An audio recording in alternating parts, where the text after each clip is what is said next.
એક વાત જે 99% લોકો નથી જાણતા કે ચોમાસું એ પંચકર્મ સારવાર માટેનો સૌથી શ્રેષ્ઠ સમય છે. વર્ષા ઋતુમાં શરીરમાં વાતનો પ્રકોપ અને પિત્તનો સંચય થતો હોય છે. વળી અગ્નિ પણ મંદ થતી હોય છે, જેથી મોટાભાગના રોગોની શરૂઆત આ ઋતુમાં થતી હોય છે. નમસ્તે, હું ડૉક્ટર ચિરાગ વ્યાસ, બાલાર્ક આયુર્વેદ પંચકર્મ ક્લિનિકમાંથી. હજારો વર્ષ પહેલાં આપણા આયુર્વેદ શાસ્ત્રમાં સ્પષ્ટ કહ્યું છે કે પંચકર્મ સારવાર માટે વર્ષા ઋતુ એ સર્વશ્રેષ્ઠ સમય છે. ચોમાસામાં વાતાવરણ વાદળછાયું અને ભેજવાળું હોય છે, જેમાં ટોક્સિન્સ શરીરમાં ઝડપથી જમા થાય છે.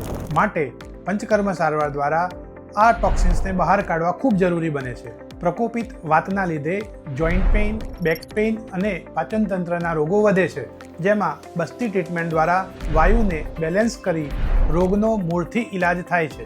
ચોમાસામાં બોડી નેચરલી રિસેપ્ટિવ મોડમાં હોય છે, તેથી પંચકર્મ જેમ કે અભ્યંગ, પોટલી શેક, વિરેચન કર્મ, બસ્તી કર્મ, શિરોધારા કરવાથી પરિણામ ઝડપી મળે છે અને રોગોનું પુનરાવર્તન થતું નથી. જો પંચકર્મ વિશે વધુ જાણકારી જોઈતી હોય તો સ્ક્રીન ઉપર આપેલા નંબર ઉપર કોલ કરો અને કોમેન્ટ કરો હેલ્પ, તો તમને સંપૂર્ણ જાણકારી તમારા ડીએમમાં મળી જશે.